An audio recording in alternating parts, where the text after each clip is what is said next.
the light of the world. Lord, you call me the light of. 여러분 어떠십니까? 내 인생 계획대로 되셨습니까? 올 봄이 지금 다 지나가고 내일이면 6월인데 올 봄에 가고 싶었던 곳, 하고 싶었던 일 다 하셨습니까? 2020년 이 해가 우리에게 남겨준 선물이 있다면 인생이란 계획대로 안 되는 거구나 하는 깨달음일지도 모르겠습니다. 그러면 하나님은 어떠신 것 같습니까? 하나님은 전지전능하시니까 뜻대로 다 하시겠지. 그럴까요? 하나님이 전지전능하신 신으로 스타일 구기지 않고 품위 유지하시려면 우리 같은 것 창조하시면 안 되는 거예요. 나 같은 사람이 아버지가 되면 안 되는 거예요. 그리고 여러분 성경을 보면요, 하나님 참 고생 많으시다. 하나님의 형상으로 지원받았고 그 백성이라는 사람들의 불순종, 폭력, 갈등, 험담, 탐욕, 오늘도 인간이 살아가는 모습들이 그렇습니다. 지난주에 그랬습니다. 성경적 세계관, 우리는 어디에 있는가? 하나님이 선한 의도로 창조하신 세계. 우리는 누구인가? 하나님의 형상, 제사장, 하나님을 대신하는 통치자이다. 근데 문제가 생겼고 해결책이 무엇인가 하는 얘기까지 했었습니다. 중요한 질문이에요. 문제가 생겼는데 인간들이 반역했는데 하나님이 포기하시는가?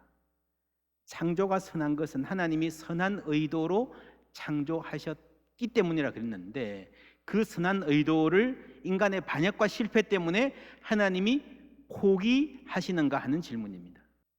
하나님이 본래 계획이 있으셨고 많은 문제가 발생했지만 여러분 처음 계획을 포기하지 않으십니다.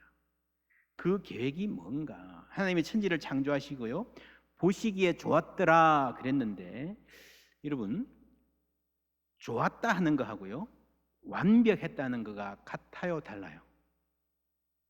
좋은 거가 완벽한 게 같습니까, 다릅니까?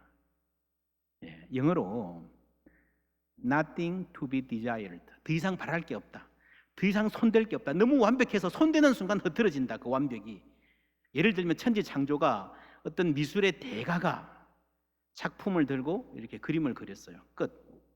끝났어요. 근데 우리가 거기다가 덧칠하는, 그러면 망치는 거죠. 근데 천지 창조는 그런 의미에서 완벽한 작품이 아닙니다. 어떤 성주가 성을 쌓았어요. 하드웨어가 다 완료됐습니다. 사람들을 부르고 여기서 살아가라. 그래서 이게 천지 창조 성을 쌓는다라고 하는 하드웨어를 완벽하게 만드는 게 중요한 게 아니라 그 안에서 잘 살아야 되잖아요. 그 안에서 평화롭게 사랑하고 사는 게 그게 목적이거든요. 그러니까 여러분 이 천지 창조는요 완성이 아니라 완벽이 아니라 좋은 출발입니다. 그게 다른 말로 하면 무슨 말인가 하면요, 복 받아라, 복 주신다는 거예요. 샬롬.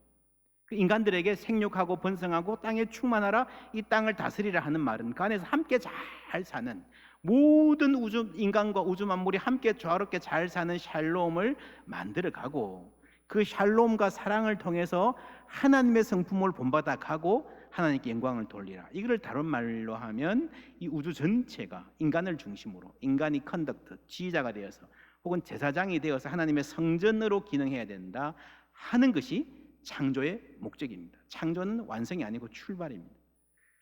그 출발에 하나님이 주신 복, 1장 28절, 하나님이 그들에게 복을 주시며 하나님이 그들에게 이르시되 생육하고 번성하여 땅에 충만하라 하셨는데 인간들이 이 사명을 잘 수행했습니까? 이 명령을 잘 받들었습니까? 아니죠. 실패했죠. 반역했죠. 죄를 지었죠. 대를 거듭할수록 땅의 폭력이 더욱더 가득해졌다라고 했습니다. 도저히 그대로 두고 볼 수 없는 상태가 됐을 때가 노아 홍수 때입니다. 본래 홍수의 목적이 세상을 심판하려 하심이 아니라 새로운 출발, 하나님이 창조시대 때 창조시에 가졌던 그 원래 의도, 오리지널 인텐션, 그것을 포기하지 않고 계속해서 이어가기 위해서 우리는 실패했지만 이 세상의 인류에게 다시 그 계획을 이루어가게 하기 위해서, 리뉴하기 위해서 다시 복을 주시는 거예요. 그래서 1장과 9장이 밀접하게 연관이 되어 있습니다. 하나님이 계획을, 창조의 본래 계획을 포기하셨습니까? 포기하지 않으셨습니까? 포기하지 않으셨다는 거예요. 그런데 그 다음에 다시 인간들이 타락한 길을 걷습니다. 죄가 가득하고 창세기 11장에 나오는 바벨탑까지 다시 밑으로 내려갑니다. 역사가. 그래서 하나님께서 12장에 새로운 일을 시작하시는 것이 아브라함을 부르시는 아브라함의 소명입니다. 내가 너로 큰 민족을 이루어 내게 뭘 줘요? 복을 주어 내 이름을 창대하게 하리니 너는 복이 될지라. 땅의 모든 족속이 너로 말미암아 뭘 받아요? 복을 얻을 것이라. 3번이나 반복되는 이 복은요, 그냥 복이 아니라 너 뭐 불렀으니 나한테 왔으니 내가 복도 줄게 이게 아니라요.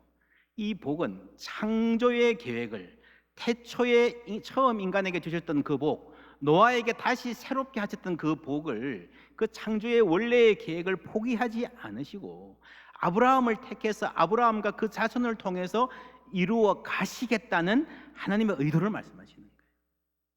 그러니까 여러분, 이 복이라는 단어가 갑자기 툭 튀어나온 게 아닙니다. 여러분, 성경을 잘 이해하면요, 성경에서 중요한 주제들은 갑자기 나오는 법이 잘 없습니다. 하나님 미리 준비하시는 분이에요. 예수님이 말씀하신 하나님 나라, 복음, 이것도요 사실은 신약에서 나온 게 아니라 구약에서부터 이미 다 준비하신 내용들입니다. 하나님이 세상을 사랑하사, 이 세상을 이처럼 사랑하사 독생자를 주셨으니, 이 세상은 어떤 세상입니까? 하나님이 지으신 세상이죠. 피조 세계죠. 하나님이 뭘 사랑하셨어요? 세상을 사랑하셨어요. 이 피조 세계를 포기하지 않고 계십니다.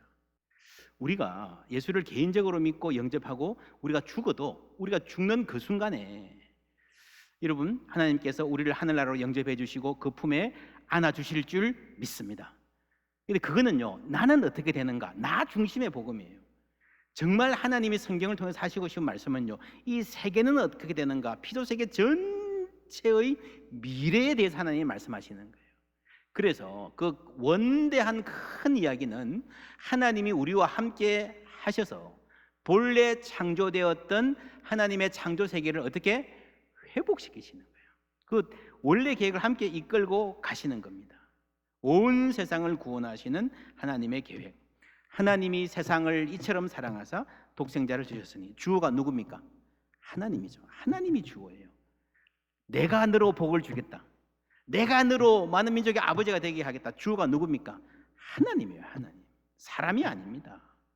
그래서 여러분, 이 계획은 온전히 하나님의 계획이고 이 프라지에게 주도권은 온전히 하나님께 있음을 믿습니다. 성경을 보면 아브라함과 그 자손들의 행로가 여러분 잘 할 수 없는 사람들이에요. 아브라함 보세요.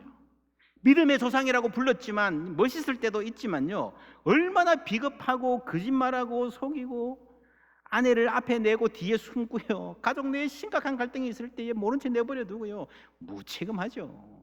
야곱 얼마나 비겁합니까? 결국 이 성경은 어떤 사람을 영웅으로, 아브라함을, 모세를, 다윗을 영웅으로 삼고자 하는 게 아니고요, 주님의 높고 위대하심을 드러내는 책인 줄 믿습니다.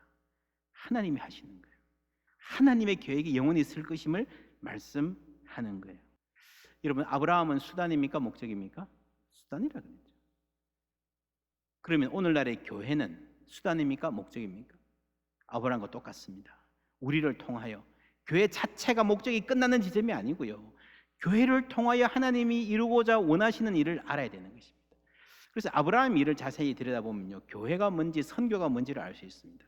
하나님이 아브라함을 통해 시작한 어떤 일은 수세기에 걸친 구약 이스라엘의 역사를 거쳐서 예수님과 바울의 선포를 통해 하나님 나라 복음과 연결되고 신약에 이르러서는 뭐와 뭐?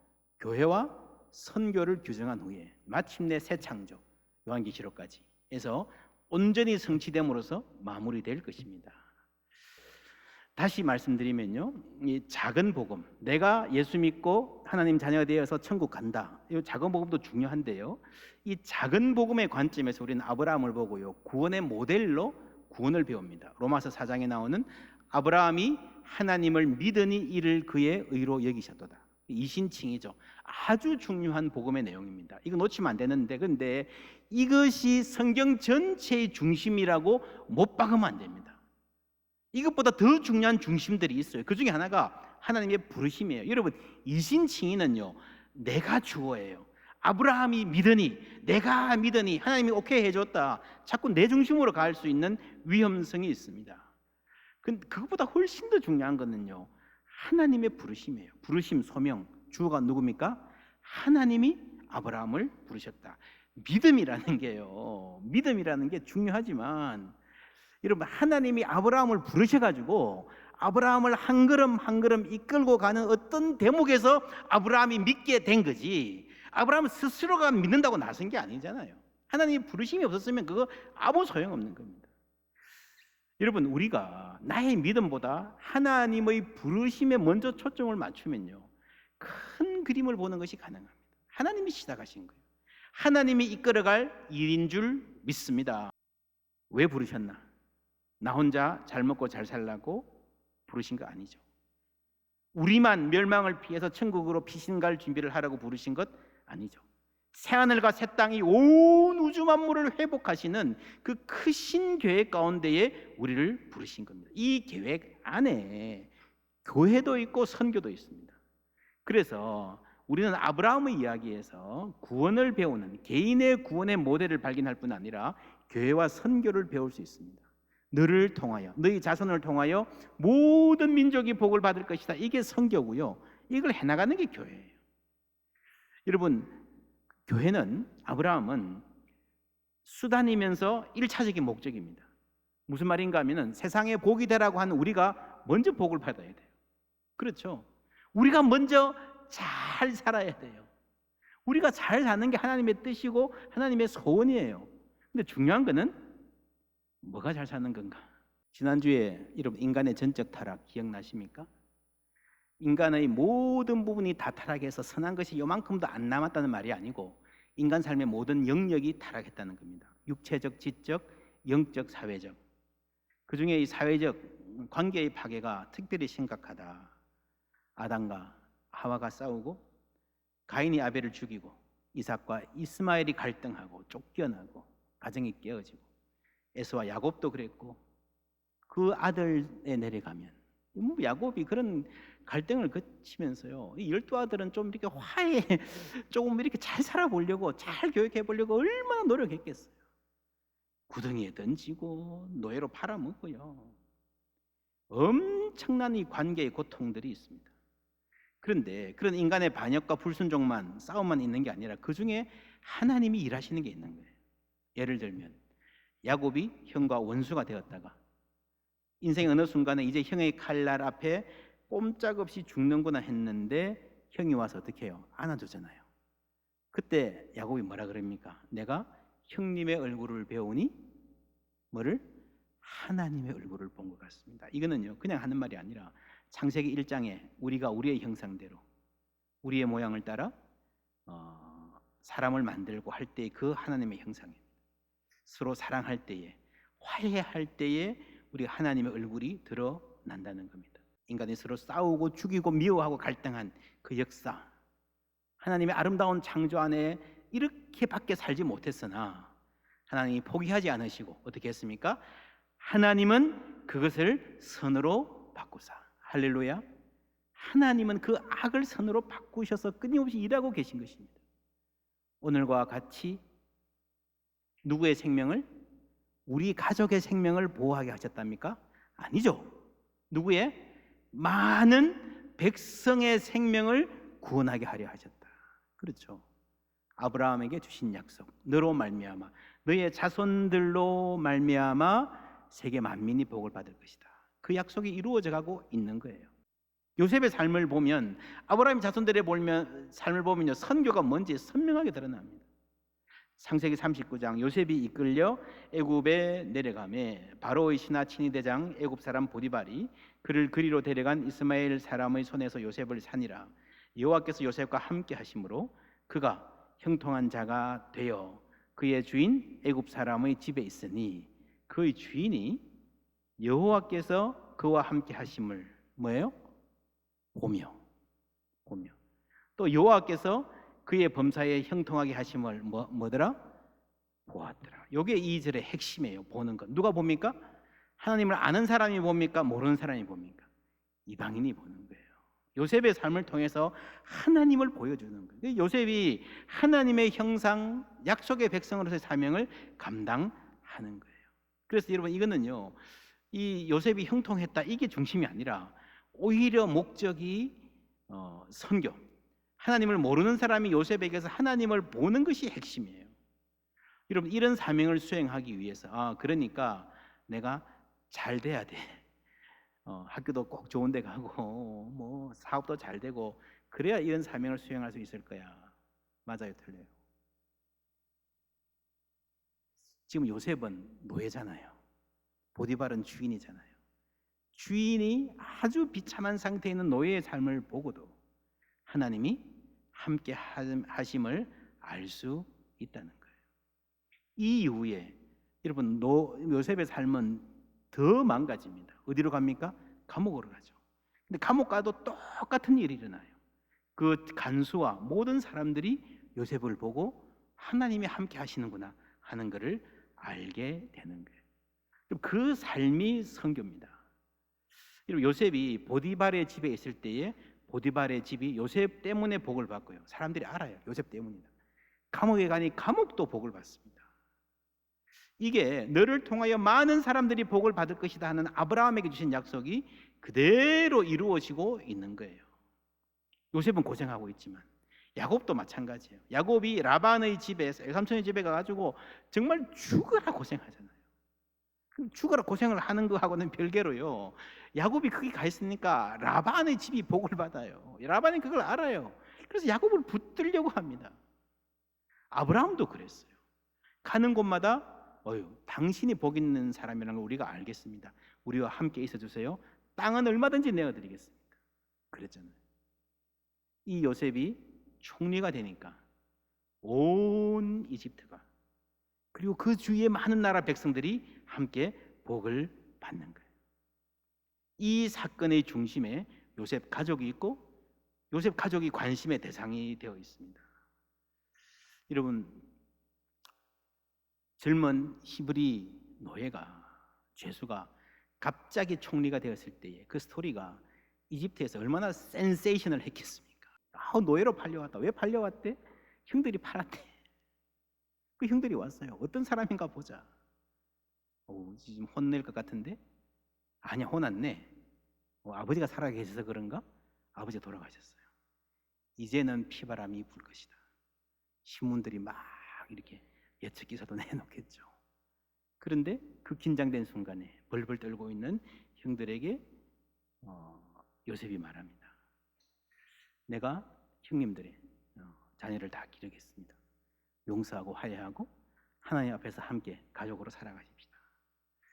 여러분, 모든 이방 백성들, 이집트 사람들 이 보는 앞에서 요셉의 가족이 서로 화해하고 용서하고 사랑하는 모습, 이집트 문화에서 역사에서 한 번도 경험하지도 못했고 보지도 못했고 상상조차 할 수 없는 사랑의 모습을 보여줌으로써 하나님을 드러내는 거예요.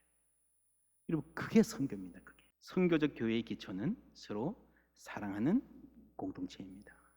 여러분, 우리가 교인들끼리 서로 사랑하는 거하고요, 밖에 선교하는 걸 이렇게 분리시켜 생각하면 안 돼요. 우리가 사랑하지 않으면 선교할 수 없습니다. 지난주에 그랬잖아요. 부모의 가장 중요한 사명이 뭡니까? 부부가 서로 사랑하는 거예요. 그게 하나님의 형상, 하나님의 사랑을 보여주는 거예요. 교회도 마찬가지입니다. 우리가 먼저 사랑하는 교회가, 우리끼리 서로 사랑하고 화해하고 용서하고 허물을 덮어주는 교회가 선교적 교회로 쓰임 받게 될 줄 믿습니다. 여러분, 이스라엘의 역사는요, 출발은 아브라함을 택하셔서 내가 너에게 복 주겠다, 너를 통해서 모든 민족이 복을 받을 것이라고 넓은 비전으로 출발했는데, 이스라엘 역사가 거듭하면 거듭할수록 이 마음이 좁아져요. 나중에 어떻게 갑니까? 선민의식, 배타적 민족주의, 우리는 잘났다, 우리는 택함받은 백성이다, 너희들은 이방인이고 아무 소용없다. 아브라함을 왜 택하셨는데, 이스라엘을 왜 택하셨는데 그걸 잊어버리고, 왜 택하셨는데 목적을 잊어버리고요, 자기들 잘난 것만 생각하고 있어요. 왜 그럴까요? 이 사람들이 이상한 사람들이 아닙니다. 사람은 다 그렇습니다. 왜 그런가 하면 여러분, 이 세상에는 상처가 많거든요. 배신하는 게 많거든요. 그렇죠. 저 지역 사람들 못 믿어. 저렇게 생긴 사람 믿을 게 못 돼. 뭐 이렇게 제외하다 보면요, 가면 갈수록 이 상처 많은, 죄악 많은, 배신 가득한 세상에 살다 보면, 그래, 내 것 챙겨야지, 우리 중심으로 뭉쳐야지, 내 가족 챙기는 게 최고지, 좁아지게 되어 있습니다. 그게 이스라엘의 역사예요. 여러분, 놀랍지 않습니까? 이스라엘 사람들이 이 아브라함이 부름받은 장면, 세계 모든 민족이 너를 통하여 너 자손들을 위해서 복을 받을 것이다 분명히 알고 있었는데, 자신이 너무도 중요한 그 자랑스러워하는 성경에 분명히 박혀 있는데도요, 잊어버렸어요. 자기들만 잘난 척했어요. 정말 이상한, 정말 통탄할 노릇입니다. 그런데 더 놀라운 게요, 그런 이스라엘의 역사, 좁아지는 배타적 민족주의 역사 가운데에 시편을 읽어보면, 그런 사람들이 쓴 시편인데요, 놀랍게도 세계, 민족, 열방, 온 세계를 품는 말씀이 나옵니다. 땅의 모든 끝이 여호와를 기억하고 돌아오며.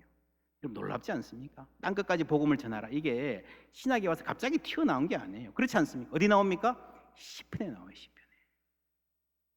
이 역사는 계속해서 사람을 편협하게 만듭니다. 이 사회 경험입니다. 그런데 시편을 통해서 이스라엘이 예배하는 하나님은요, 그들이 예배 가운데 나올 때에 하나님은 크신 분이거든요. 예배 안에서 하나님을 만날 때에 그 마음이 넓어지고 시야가 쫙 펴지는 줄 믿습니다. 그래서 이 시편이 보배 같은 말씀들인 거예요. 보배 같은. 그들이 예배할 때 어떻게 하나님이 그들의 마음을 넓히시고 온 세계를 보게 하셨나. 그 끝에 예수 그리스도가 오신 겁니다. 예수님도 시편을 많이 인용하셨잖아요. 요셉이 형들을 용서하고 그 자녀들을 파격적으로 품을 수 있었던 것은요, 착해서 그런 게 아니고, 인격이 성숙해서 그런 게 아니고요, 하나님의 일하심을 보았기 때문인 줄 믿습니다. 형님들은 나를 해코지 하려고 했지만 하나님은 그것을 선으로 바꾸셨습니다.